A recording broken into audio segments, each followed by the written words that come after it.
Hello दोस्तों, स्वागत है आप लोगों का हमारे यूट्यूब चैनल महान सर में। और दोस्तों, आज हम पढ़ेंगे ज्योग्राफी की जो आगे की क्लास है। तटीय जो भारत के तटीय सीमा पर जो राज्य पड़ते हैं उनको पढ़ेंगे। तो भारत की तटीय सीमा के बारे में आज हम पढ़ने वाले हैं।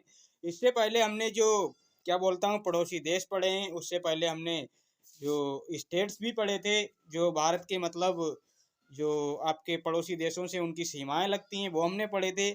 आज हम तटीय जो सीमा है उसके बारे में पढ़ने वाले हैं। तो इससे पहले मैं आप लोगों को बता देता हूं, जो कि हर क्लास में बताता हूं, कि मेरी इतिहास की क्लासें ऑलरेडी कंप्लीट हो चुकी हैं। तो आप चाहें तो उनको देख सकते हैं, अगर आपको इतिहास एक क्रमबद्ध तरीके से पढ़ना है।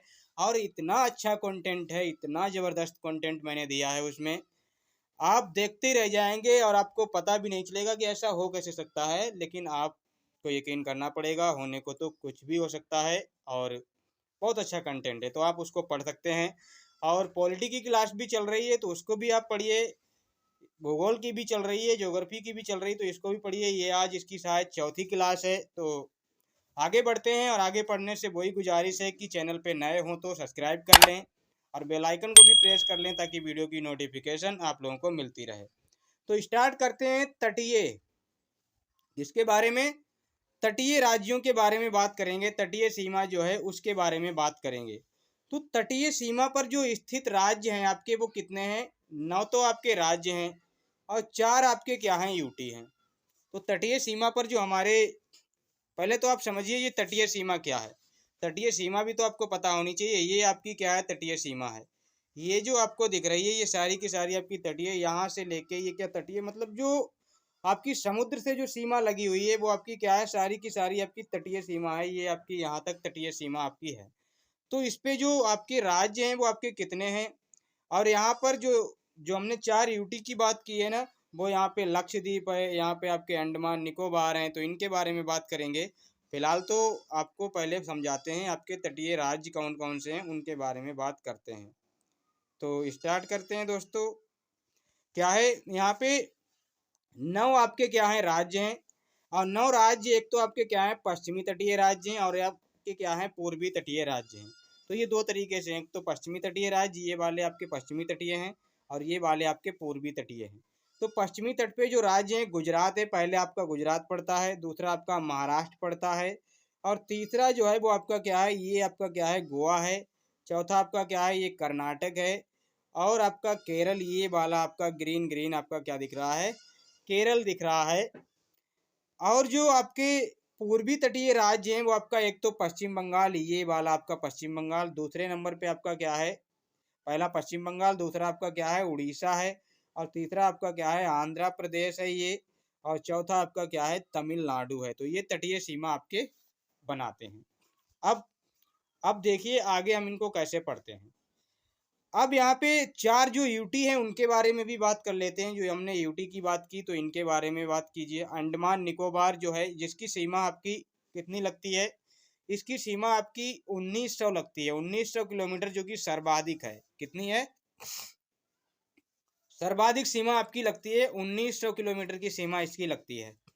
लक्षद्वीप है, पुदुचेरी है, और दादर नगर हवेली और दमन व दीव। तो दादर नगर हवेली, दमन व दीव, पुदुचेरी, लक्षद्वीप, अंडमान निकोबार, इनके बारे में बात करेंगे। तो इनकी सीमाएं आपकी कितनी हैं? सबसे कम आपकी किसकी लगती है? दादर नगर हवेली, 27 किलोमीटर, और जो अंडमान निकोबार है उसकी 1900 किलोमीटर सीमा लगती है समुद्र तट से। आगे बढ़ते हैं। आगे बढ़ते हैं तो देखते हैं जो सर्वाधिक तटीय सीमा वाले राज्य हैं, जो आपके 9 स्टेट हैं, उनमें से आपकी एक ट्रिक है GAT, गेट। गेट माने आपका गेट ही होता है। अब गेट की ये ट्रिक है आपकी, क्या है? गेट से आपका गुजरात, गुजरात आपका 1214 किलोमीटर आपका सर्वाधिक सीमा बनाता है। सर्वाधिक सीमा बनाता है 1214 किलोमीटर की। उसके बाद दूसरा आपका क्या है? आंध्र प्रदेश है, जो कि 973 किलोमीटर की सीमा बनाता है। और उसके बाद आपका क्या है? तमिलनाडु, जो कि आपका 960 किलोमीटर की सीमा बनाता है। तो ये आपके क्या हैं? 3 आपके क्या हैं? तटीय राज्य हैं। जो आपकी 3 तटीय राज्य तो 9 हैं, लेकिन ये 3 आपके क्या हैं? राज्य हैं, जिनकी सीमा आपकी बहुत लगती है। चौथा आपका क्या हो जाएगा? चौथा आपका गुजरात, वो कर्नाटक भी है, जो कि बहुत लंबी सीमा आपका लगाता है। लेकिन ये आपका क्या है? आप इतने अगर आप याद रख लेते हो तो बहुत है। इतने अगर आपको पता है तो आपने समझो बहुत कुछ पढ़ लिया है। तो ये आपकी सीमाएं आप याद रखना, और ये ट्रिक है आपकी गेट। तो मैं ऐसी चीज़ें भी लाता रहूँगा जहाँ पे आपको याद करने में सुविधा हो। और सबसे छोटी जो तटीय सीमा है ना, वो किस राज्य की है? वो गोवा की है। तो ये तो आपको पता ही होगा, गोवा बिल्कुल जरा सा आपका स्टेट है, तो उसकी सबसे कम ही होगी। अब देखते हैं कर्क रेखा। तो ये तो हमने तटीय सीमा के बारे में पढ़ लिया। अभी हम और भी पढ़ेंगे, लेकिन इससे पहले एक चैप्टर आ जाता है आपका तटीय सीमा से संबंधित क्या है। जो भारत के जो राज्य हैं उन पे एक रेखा गुजरती है, और उस रेखा का नाम है कर्क रेखा। क्या नाम है उसका? कर्क रेखा। तो कर्क रेखा को इंग्लिश में बोला जाता है ट्रॉपिक ऑफ कैंसर। तो ये भारत के कितने राज्यों से गुजरती है आप कभी नहीं भूलेंगे आज के बाद। अगर भूलते हैं तो आज के बाद नहीं भूलेंगे। कर्क रेखा भारत के मध्य से होकर गुजरती है और 8 राज्यों से होकर गुजरती है। भारत के मध्य से और 8 राज्यों से गुजरती है। अब ये आपकी क्या है? ये आपकी क्या है? भूमध्य रेखा। और ये वाली आपकी क्या है? कर्क रेखा। और नीचे आपकी क्या है? मकर रेखा। ये आपका पीला पीला मैंने इंडिया बनाया है यहाँ पे। और इंडिया के देखिए आपको क्या है, बीचों बीच से ये रेखा जा रही है, 23.5 डिग्री पे क्या है, जा रही है। अब इस पे जो स्टेट इसकी उसमें आते हैं, मतलब जो यहाँ पे ये पढ़ते हैं उनके बारे में बात करते हैं। तो 8 राज्य हैं आपका। पहला तो गुजरात है, दूसरा राजस्थान, तीसरा मध्य प्रदेश, चौथा आपका छत्तीसगढ़, फिर झारखंड है, फिर पश्चिम बंगाल, त्रिपुरा, मिजोरम। ये 8 स्टेट आपके पढ़ते हैं। और इससे संबंधित एक बात है, माही नदी जो है भारत में, वो कर्क रेखा को 2 बार काटती है। कर्क रेखा को 2 बार काटती है, मतलब माही नदी इस तरह से आपकी चलती होगी, तो उधर से भी काट के आ रही है और फिर इधर काट दी जाके। तो ये माही नदी क्या है, एक बार इधर से काट दे रही है, एक इधर से, 2 बार काटती है। या फिर आप इस तरह से कह सकते हैं कि कर्क रेखा किस नदी को 2 बार काटती है? तो माही नदी को काटती है। और माही नदी कर्क रेखा को 2 बार काटती है। बात तो एक ही है। अब सोन नदी, रिहंद नदी, बेतवा नदी, माही नदी एक बार काटती हैं। क्या है यहाँ पे? यहाँ पे माही नहीं है, ये माही तो यहाँ पे ये गलत लिखा हुआ है। सोन नदी, रिहंद नदी, बेतवा नदी। यहाँ पे माही मतलब ये कट कॉपी पेस्ट किया तो ये रह गया है। सोन है, रिहंद है, बेतवा है, ये नदी कर्क रेखा को सिर्फ एक बार काटती है। सिर्फ एक बार टच करती है, मतलब ये नदी आ रही तो ऐसे निकल गई बस, ऐसा नहीं फिर घूम के जाए, ऐसा नहीं करती है। ये सिर्फ एक बार नदियां काटती हैं, रिहंद, सोन, बेतवा।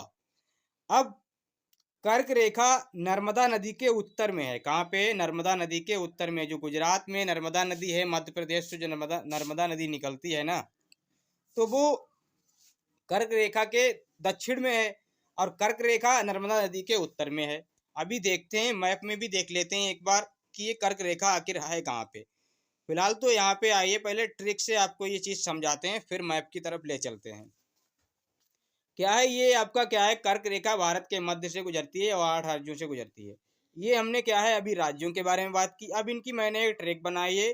क्या है ट्रिक? मित्र पर गमछा झार, गमछा झार, मित्र पर गमछा झार। अब यहाँ पे मैंने उस ट्रिक का क्या किया है, एनालिसिस किया है। तो ये आपका मी है, और मी से आपका क्या है, मिजोरम। त्रा से आपके क्या है, त्रिपुरा है। पा से आपका क्या है, पश्चिम बंगाल। रा से आपका राजस्थान। गा से आपका क्या है, गुजरात। और माँ से आपका है मध्य प्रदेश। और छा से आपका छत्तीसगढ़।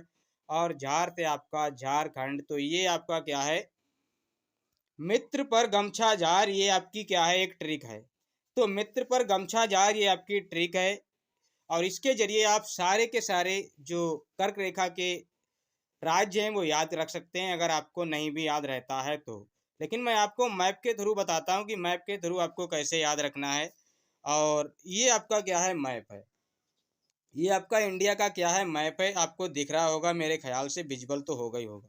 अब ये आपकी कर्क रेखा गुजर रही है, ये आपकी, तो आपको ये दिख रहा होगा, ये कर्क रेखा कहाँ से गुजर रही है। ये आपकी गुजरात से होके जा रही है। ये यहाँ पे राजस्थान से होके जा रही है। फिर ये पूरा का पूरा मध्य प्रदेश के तो बीचों बीच से ही जा रही है। और उसके बाद आपका ये छत्तीसगढ़ आता है, यहाँ से भी गुजर रही है। उसके बाद ये झारखंड, ये पश्चिम बंगाल, और यहाँ पे ये त्रिपुरा है। और ये आपका क्या है, मिजोरम है। तो यहाँ से आप मैप से चाहें तो बेहतर तरीके से देख सकते हैं। ये आपकी कहाँ से देख रहे हैं, गुजरात से जा रही है, राजस्थान से, मध्य प्रदेश से, छत्तीसगढ़ से, झारखंड से, पश्चिम बंगाल, त्रिपुरा, मिजोरम, इनसे जा रही है। तो ये मैप से आप अगर याद कर लेते हैं तो बेहतर है, वरना आपको ट्रिक तो मिल ही गई है। और जहाँ ट्रिक मिल जाए फिर वहाँ आपको और चीज़ें तो याद रहती ही नहीं है। अब आगे बढ़ते हैं और आगे फिर से एक मैप है जो कि आपका कर्क रेखा से ही संबंधित है। मतलब मैं दो चित्र मुझे मिल गए, एक तो मैंने बनाया और ये दूसरा मैंने क्या है सीधा सीधा हमने ये आउटपुट गूगल से उठा के यहाँ पे रख दिया है। तो गूगल से ही हमने उठा लिया है कर्क रेखा, जो कि आपकी क्या है, ये गुजरात है, ये राजस्थान है, ये मध्य प्रदेश, छत्तीसगढ़, झारखंड, पश्चिम बंगाल, त्रिपुरा और मिजोरम। और ये इनकी ट्रिक है, मित्र पर गमछाजार, और ये यहाँ पे इसका एनालिसिस दिया हुआ है। तो वो सेमी एनालिसिस है, वो मैंने बनाया था और ये मुझे गूगल से मिल गया है, तो मैंने इसको भी लगा दिया है। आप जिससे चाहें याद कर सकते हैं। आपकी प्रॉब्लम है, आप कैसे उससे निपटना चाहते हैं, आपको मैंने तरीका बता दिया है। आगे बढ़ते हैं। अब जो कर्क रेखा है, इससे कभी कभी पूछ लिए जाते हैं, इसके जो नज़दीकी शहर हैं तो उनके बारे में पूछ लिया जाता है। तो वैसे तो आपको शहर याद रहेंगे नहीं, लेकिन मैं एक ट्रिक बता दूंगा तो आपको याद आ जाएंगे। देखिए पहले यहाँ पे क्या है, भोपाल है आपका, जो कि मध्य प्रदेश में। तो मध्य प्रदेश के आपके तीन आपके क्या है, भोपाल, जबलपुर, उज्जैन, ये तीनों कर्क रेखा के पास में। कैसे पता लगेगा कि कर्क रेखा के पास में है? कर्क रेखा 23.5 डिग्री से आपकी होके गुजरती है ना। और ये जो मैंने बनाए हैं, ये मतलब बनाए नहीं हैं, ये जो हैं इनका मैंने डाटा भी लिखा है। ये 23 degree 25 minute, 23 degree 25 minute, 23 degree 11, तो मतलब क्या है, ये उसके पास से ही तो गुजर रहे हैं ना। मतलब ये शहर उनके पास में ही तो पड़ रहे हैं। तो भोपाल, जबलपुर, उज्जैन ये मध्य प्रदेश के हैं। गुजरात का आपका गांधीनगर, और जोधपुर आपका राजस्थान का, रायपुर आपका छत्तीसगढ़ का, रांची जो झारखंड का है, कोलकाता आपका पश्चिम बंगाल का, त्रिपुरा का अगरतला, और मिजोरम की जो राजधानी है आइजोल। तो यहाँ पे आपको याद कैसे रखना, आप मध्य प्रदेश के याद रख लीजिए, भोपाल, जबलपुर, उज्जैन।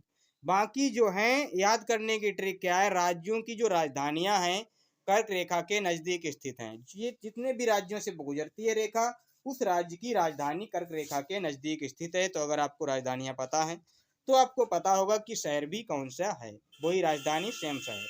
तो ये आपकी ट्रिक हो गई, आप इससे भी निपट चुके हैं, ये भी आप याद कर लेंगे। अब एक और चीज आती है, भारत की मानक समय रेखा क्या है। भारत की मानक समय रेखा, इसको पढ़ते हैं दोस्तों। भारत की जो मानक समय रेखा है, इसको एक बार पढ़ते हैं। ये आपका क्या है भारत, मैं पहले इसको थोड़ा सा जूम कर दूं तो ज़्यादा बेहतर रहेगा, शायद आपको दिख भी रहा होगा। ये इतना ही मैं जूम करूंगा, इससे ज़्यादा नहीं करूंगा। ये आपका क्या है, भारत है। और ये भारत से जो रेखा गुजर रही है, ये देशांतर रेखा, ये आपकी क्या है, भारत की टाइमलाइन है। और एक भारत की टाइमलाइन होती है और एक आपकी वर्ल्ड की टाइमलाइन होती है। वर्ल्ड की टाइमलाइन को क्या बोलते हैं, ग्रीनविच मीन टाइम, इसको क्या बोलते हैं, इसको आईएमटी बोलते हैं, उसको जीएमटी बोलते हैं। देशांतर के आधार पर समय का निर्धारण होता है, ये देशांतर रेखा है तो इसी के आधार पर समय का निर्धारण होता है। भारत की जो समय रेखा है वो 82.5 डिग्री पूर्वी देशांतर है और 5 राज्यों से होकर गुजरती है। भारत की जो समय रेखा है ना, वो 82.5 डिग्री पूर्वी देशांतर पे है। कैसे, ये जो रेखा है, ये यहाँ से आप देखेंगे तो इधर से ये 82.5 डिग्री ये रेखा पड़ती है और पूर्वी देशांतर पे पड़ती है। अगर आपने देशांतर वाली क्लास देखी है तो आपको पता होगा देशांतर रेखाएं क्या होती हैं। तो ये 82.5 डिग्री पे पड़ती है। और ये रेखा कितने राज्यों से होकर गुजरती है, तो उत्तर प्रदेश से, मध्य प्रदेश से, छत्तीसगढ़ से, उड़ीसा से, आंध्र प्रदेश से। तो ये 5 राज्यों से होकर गुजरती है। अब ये आप मैप में भी देख सकते हैं, ये आपका क्या है, ये आपका उत्तर प्रदेश है और ये आपका क्या है, मध्य प्रदेश है। और उसके नीचे आपका क्या है, ये छत्तीसगढ़ है। और ये आपका क्या है, उड़ीसा है। ये आपका क्या है, उड़ीसा है। और ये आपका क्या है, आंध्र प्रदेश है। तो ये इतने राज्यों से होकर गुजरती है। आपको मैप में विजुअल होगा कि ये कितने राज्यों से होकर गुजरती है, आपको दिख रहा होगा मैप में कि किन किन राज्यों से होकर गुजरती है। एक बार आप खुद भी इसका एनालिसिस करना तो आपको आइडिया लग जाएगा। तो ये 5 राज्यों से होकर गुजरती है।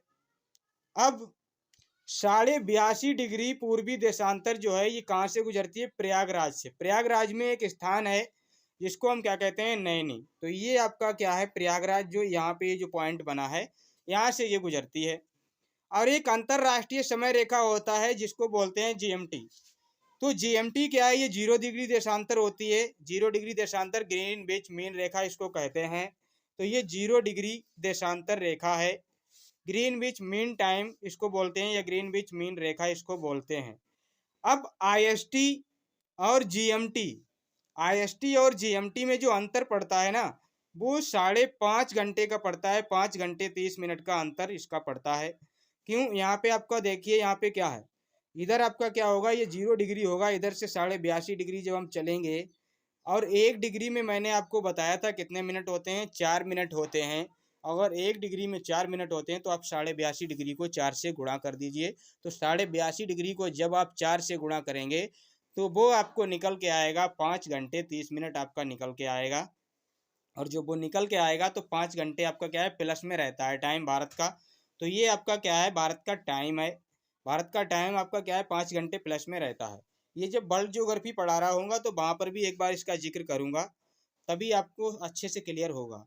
मेरे पास मतलब अभी कोई ऐसी चीज़ नहीं है जिस पे मैं हाथ से लिख के पढ़ा सकूँ। मैं मोबाइल से बनाता हूँ, और मोबाइल से मैं क्या करता हूँ, जो उंगली होती है ना मेरी, उसी से मैं जो भी मतलब ये इस तरह से जो भी करता रहता हूँ। इसीलिए मुझे इतना कंटेंट बनाना पड़ता है और इतना स्पेशल कंटेंट बनाना पड़ता है।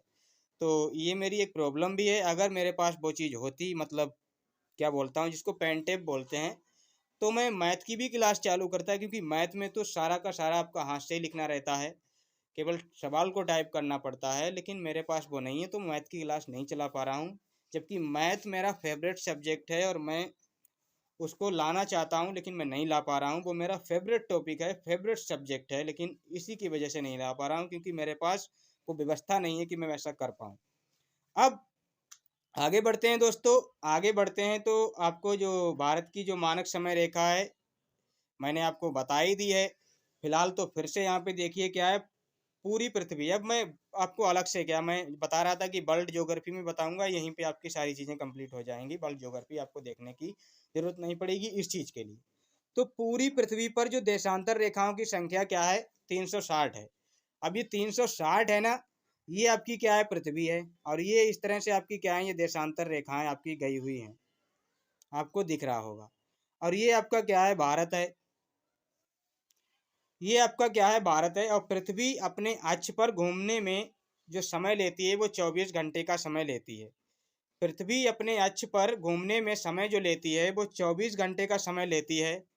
और पश्चिमी देशांतर और पूर्वी देशांतर, ये आपका क्या है, इधर पूर्वी देशांतर होगा, इधर आपका क्या है, इधर आपका पूर्वी है, इधर आपका क्या है, पश्चिमी देशांतर है। फिर से दिखाता हूँ, ये पश्चिमी और ये पूर्वी देशांतर है, और 360 डिग्री देशांतर होते हैं। और पृथ्वी जो होती है ना, पृथ्वी ये क्या होती है, जैसे कोई घड़ी भी होती है तो वो 360 डिग्री की होती है, पृथ्वी भी आपकी 360 डिग्री की है। और 24 घंटे में बताते हैं कि पृथ्वी अपना पूरा राउंड कंप्लीट कर लेती है, यानी 365 डिग्री घूम जाती है। तो 24 घंटे में ये 360 डिग्री घूमती है। तो 360 24 घंटे बराबर क्या हुआ, 360।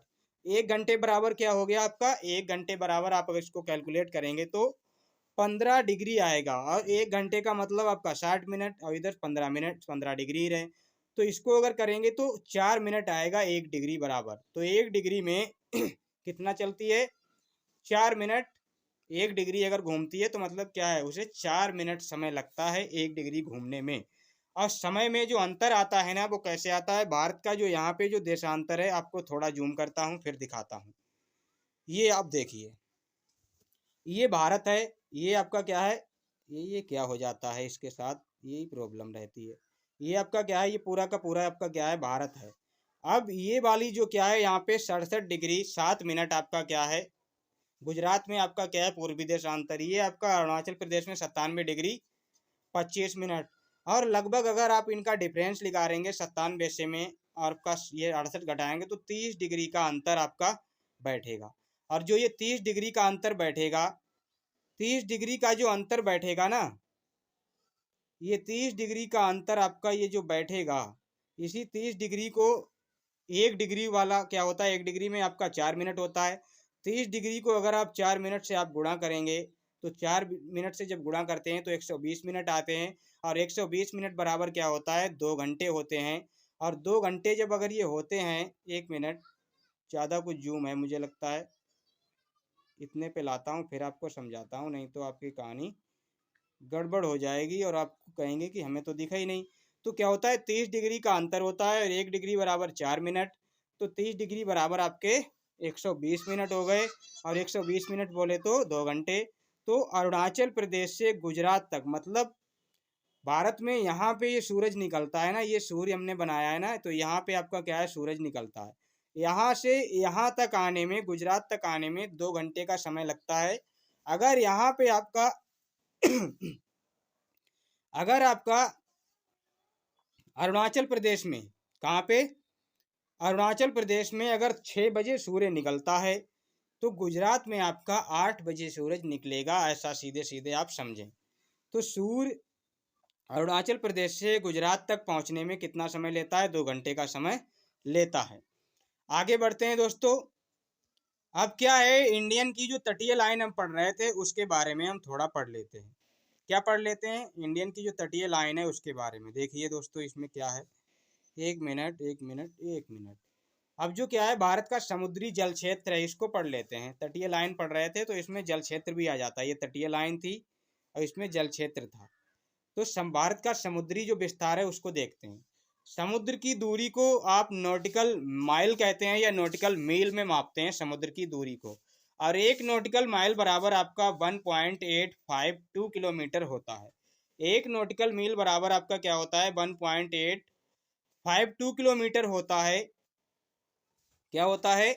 1 नॉटिकल मील में क्या होता है आपका? 1.852 मतलब 1852 मीटर आपकी दूरी होती है। अब ये आपकी क्या है, यहाँ पे आपको एक बार समझा देता हूँ, आधार रेखा और ये सारी चीजें, फिर हम पढ़ते हैं। ये वाली जो रेखा है आपकी, जो आपकी भारत की जो रेखा है, जहाँ पे भारत की लैंड भूमि है, तो वो जो रेखा है वो आपकी यहाँ से ये आधार रेखा बोली गई है। उसके बाद एक और रेखा है, ये जल क्षेत्र, ये प्रादेशिक समुद्री सीमा बोली गई है, जो कि 12 नॉटिकल मील तक होती है। उसके बाद ये जो तीसरी रेखा है इसको संलग्न क्षेत्र बोला गया है और ये 24 नॉटिकल मील तक होता है आधार रेखा से। और ये आपकी क्या है, उसके बाद वाली ये अनन्य आर्थिक क्षेत्र है। क्या है? अनन्य आर्थिक क्षेत्र, जो कि 200 नॉटिकल माइल तक होती है। तो ये आपको 12, 24, 200 आपको याद रखना है। और इसके बाद का भी क्षेत्र होता है तो उसके बारे में भी बात करेंगे। एक मिनट, ये रहा आपका, क्या रहा ये, तो भारत का जो समुद्री जल है, जल क्षेत्र है, समुद्र की जो दूरी है वो नॉटिकल माइल में मापते हैं और ये आपकी इतनी है। आधार रेखा बेज लाइन, जिसको बेज लाइन बोलते हैं, जो अभी हमने बात की, 12 नॉटिकल मील। तो आधार रेखा से प्रादेशिक समुद्री सीमा की जो दूरी है वो 12 नॉटिकल मील है। जो आधार रेखा है उससे जो प्रादेशिक समुद्री सीमा की दूरी है वो 12 नॉटिकल मील है। ये बात आप याद रखना। और जो संलग्न क्षेत्र है इसको अविच्छिन्न मंडल भी कहते हैं, अविच्छिन्न मंडल कहते हैं इसको। और ये आधार रेखा से संलग्न क्षेत्र तक अविच्छिन्न मंडल की दूरी है, जो कि 24 नॉटिकल माइल तक होती है। कहाँ तक होती है? आधार रेखा से संलग्न क्षेत्र की दूरी अविच्छिन्न मंडल, जो कि 24 नॉटिकल माइल तक होता है। और सीमा शुल्क लेने का अधिकार इसमें होता है। क्या होता है? सीमा शुल्क लेने का अधिकार इसमें होता है। साफ सफाई का अधिकार इसमें होता है, वित्तीय अधिकार इसमें होते हैं। तो ये सारे अधिकार इसमें होते हैं। किसमें? आपके जो अविच्छिन्न मंडल है ना, संलग्न क्षेत्र, इसमें सीमा शुल्क, यहाँ से अगर कोई जहाज, कोई भी मतलब कुछ भी गुजरता है तो भारत इस पे शुल्क लगा सकता है। यहाँ की साफ सफाई, यहाँ पे कोई भी अपनी एक्टिविटीज कर सकता है भारत, क्योंकि ये भारत के अंतर्गत आता है। आगे बढ़ते हैं दोस्तों, आगे बढ़ते हैं। तो ये आपका अनन्य आर्थिक क्षेत्र आ गया। आप अनन्य आर्थिक क्षेत्र, जिसको एक्सक्लूसिव इकोनॉमिक जोन बोला जाता है, आधार रेखा से लेके, मतलब यहाँ से सब यहीं से कैलकुलेट होगा आधार रेखा से। तो आधार रेखा से अनन्य आर्थिक क्षेत्र तक कितनी दूरी है? 200 नॉटिकल मील की है। और नए द्वीपों का निर्माण यहाँ पे कर सकते हैं, नए नए द्वीप बना सकते हैं। प्राकृतिक संसाधन का अधिकार, यहाँ पे अगर कोई भी मतलब पेट्रोल, कुछ भी, कोई खनिज, कोई संसाधन मिलता है तो ये भी भारत का उस पर अधिकार होगा। वैज्ञानिक अनुसंधान कर सकते हैं रिसर्च के लिए, जैसे मिसाइल का परीक्षण, ये बहुत सी चीज़ें ऐसी होती हैं, तो ये वैज्ञानिक अनुसंधान बना सकते हैं वहाँ पे। ये ये क्या है, अनन्य आर्थिक क्षेत्र तक आप कर सकते हैं। और इसके बाद की जो दूरी होती है 200 नॉटिकल माइल के बाद की, तो उसे उच्च सागर कहते हैं। और ये उच्च सागर जो होता है ना, ये अनन्य आर्थिक क्षेत्र के बाद का क्षेत्र है, जिसे उच्च सागर कहलाता है। और सभी देशों का समान अधिकार यहाँ पे होता है। क्या होता है? सभी देशों का समान अधिकार यहाँ पे होता है। सभी देश यहाँ पे क्या है, समान अधिकार रखते हैं। तो ये आपका क्या है, समान अधिकार रखते हैं। अब आज की जो क्लास थी दोस्तों वो यहीं तक थी। अगली क्लास में हम अगले टॉपिक को पढ़ेंगे। तो आज की क्लास आपको कैसी लगी है बताइएगा। अगर अच्छी लगी है तो लाइक करें और हमारे चैनल महान सर को सब्सक्राइब कर लें, बेल आइकन को प्रेस कर लें ताकि वीडियो की नोटिफिकेशन आप लोगों को मिलती रहे और आप लोग हमारी वीडियो सबसे पहले देख पाएँ। तो मिलते हैं किसी नेक्स्ट वीडियो में, तब तक के लिए धन्यवाद।